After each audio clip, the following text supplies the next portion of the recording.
You ever see a train wreck coming a mile away and still get blamed for not jumping on the tracks to stop it? Yeah, that's pretty much my story right here. 2 emergency dams in 30 days. Not to save my own neck, but to protect a whole neighborhood full of people who thought floodwater was just a rumor. And I was the local doomsayer. I gave them warnings charts, real data. Hell, I even begged them. Don't mess with this. But the HOA? Oh, they didn't just ignore me.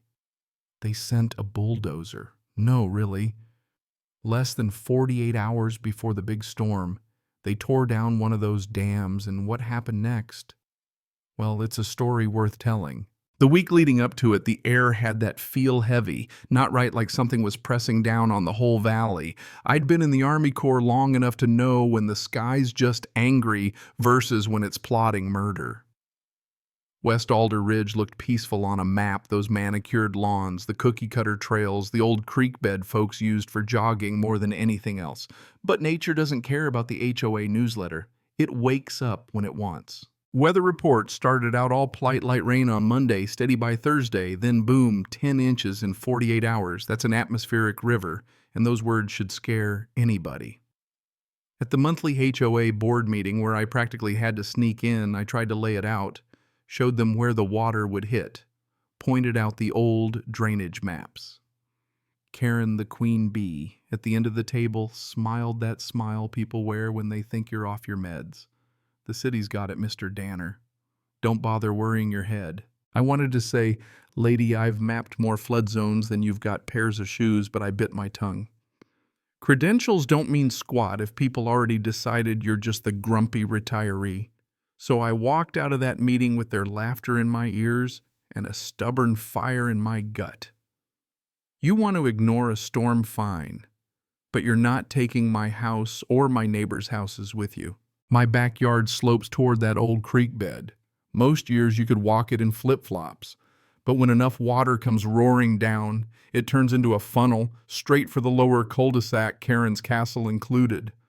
I started my prep right there, dusted off the old surveying kit, pulled county maps, flagged the spots where runoff would hit hardest. I figured if I didn't ask, they couldn't say no. 3 days in, I had 2 berm sites, cleared one up top to catch hillside runoff, the other south near the tree line. Gravel geotextile the whole 9 yards. Not fancy, just sturdy.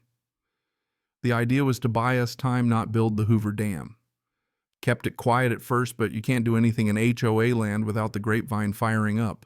Day 5, here comes Karen, high heels squishing in the mud, 2 board buddies trailing behind, clipboards out like shields.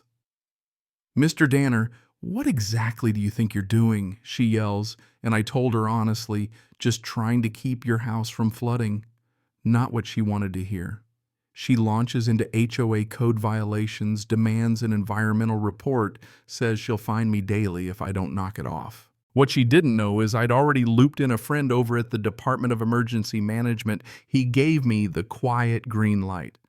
As long as it was temporary and didn't stray off my land, I was good with the city. I handed Karen the email. She frowned at it like I'd handed her a dead rat. Doesn't exempt you from HOA rules. Of course not. Next morning, a fat red citation is stuck to my mailbox, unauthorized terrain alteration. They weren't interested in safety. They wanted control. That just made me double down. Rain, mud, wind.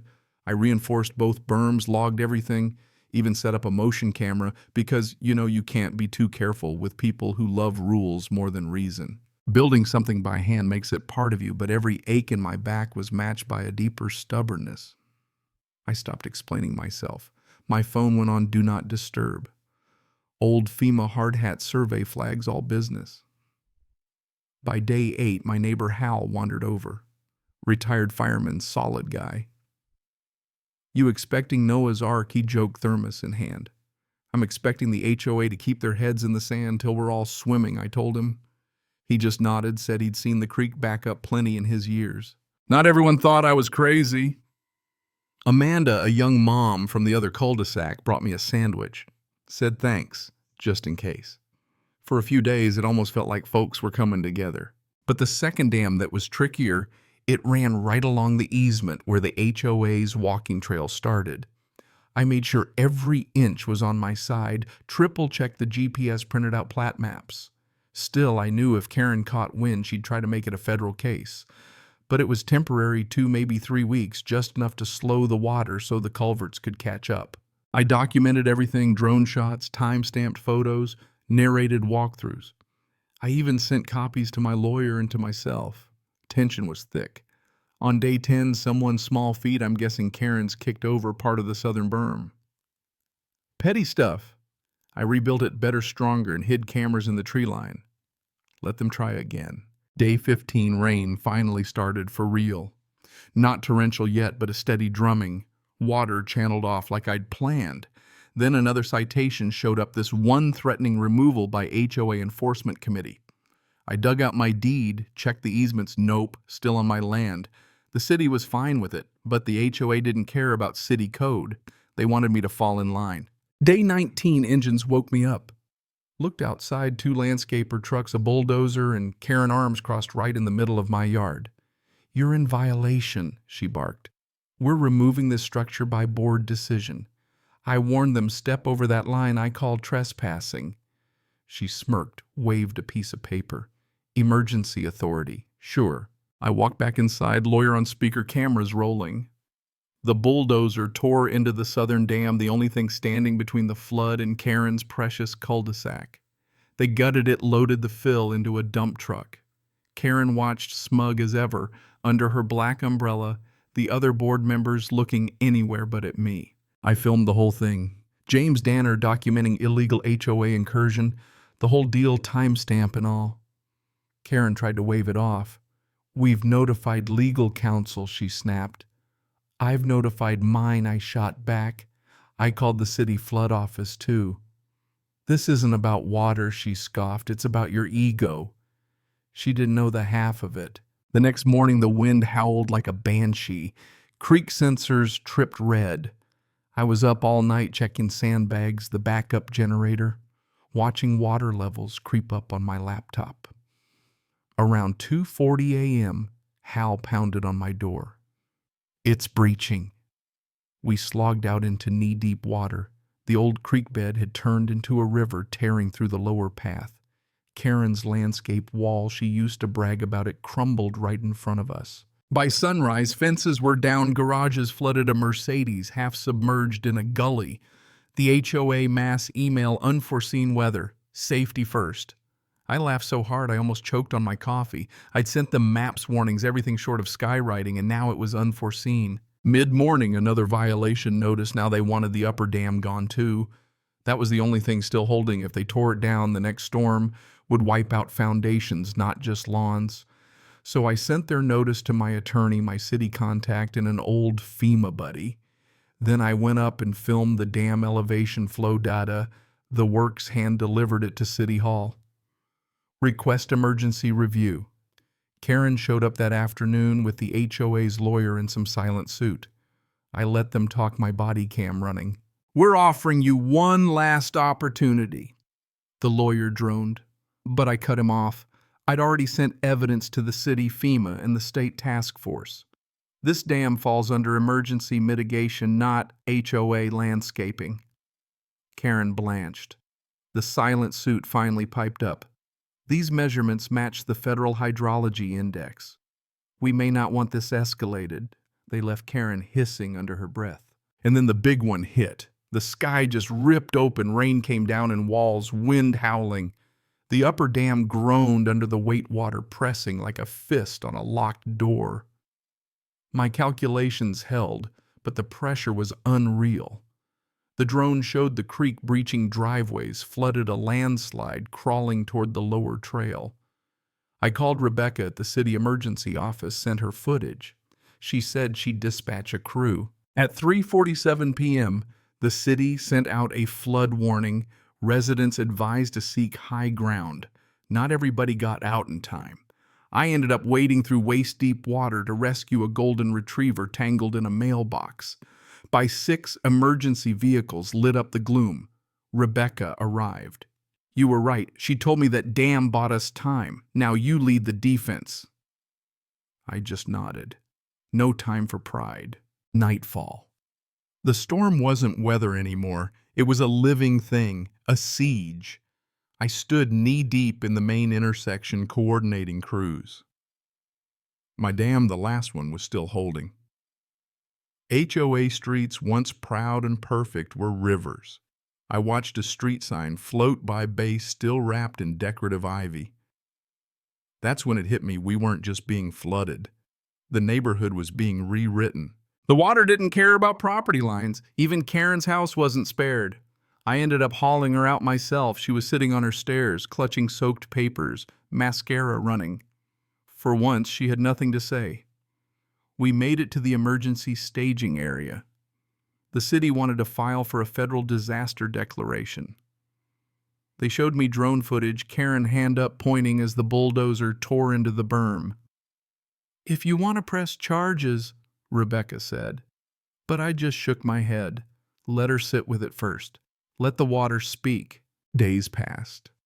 The neighborhood woke up to a mess. The HOA sent out more emails, but nobody was listening. People whispered, then shouted. Formal complaints were filed. The board tried to go underground, but the damage had its own voice. The playground was gone trails, split by gashes of mud. One house condemned the former HOA treasurers, no less. He showed up on my porch, admitted Karen bullied the vote, hid the truth from the board, called the dam a liability. "You had a chance to stop her," I told him. He flinched. I handed him the footage, told him to get a lawyer.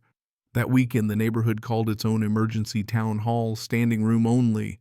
Angry voices, tears, accusations. When they called me up, I showed the footage. This is what happens when control matters more than community. No one argued. The next Monday, recall petition circulated. Karen and 3 board members were out by the end of the week. No ceremony, just a short email. Gone. Accountability started to mean something again. At City Hall, I brought the evidence. Told the council what happened, what I'd built, and what the HOA destroyed. Proposed new rules. No HOA in a flood zone could remove mitigation structures without city sign-off. No new citations during emergencies mediation for safety disputes. The city agreed. Rebecca confirmed my work had saved lives. I asked for a freeze on HOA enforcement until the investigation finished. They listened. Funny thing, next week, the news ran a segment. Retired engineer's dam saved neighborhood now takes on HOA. The mayor's office asked me to consult on future planning. I told them I worked for coffee and the right to be left alone. Still, I helped. Spring came slow. The city's new rules went into effect. Amanda, the young mom, became board president, focused on transparency and resilience. She invited me to their first open meeting. I sat in the back smiling, didn't need to speak. People actually helped each other now. The old HOA said so didn't mean what it used to. The flood cost over $1 million. FEMA covered part. Insurance companies dragged their feet, but recovery was more about people than money. Hal and I rebuilt the trail bridge. Mrs. Berman organized tree planting, this time native willows. The condemned house got fixed. Clyde moved away. Karen disappeared. Justice didn't come with fireworks. But in moments like the envelope Amanda's son's class sent me. One kid wrote, "My dog didn't drown because you made a dirt wall." I keep that one on my fridge. Sure, some days a rough, heavy rain still makes my jaw clench, but the dam still stands. City engineers inspected it, half expecting to tear it down, but after checking it over, one guy shook his head and said, "We've seen worse on federal jobs. They left it." I carved a sign. It held strong. So did I. And that, in the end, is what matters. Not the dirt or the flood or the HOA's obsession with control. It's about holding the line when no one else will. Trusting what you know, even if you get laughed at. Now, when it rains, and it rains a lot, I sit on my porch, coffee in hand, watching the water flow exactly where it should. The dam holds. So do I. What about you? Ever stand your ground for what's right, even when the whole room laughs? I'd like to hear your story. Drop a comment. Let's talk about what justice means where you live.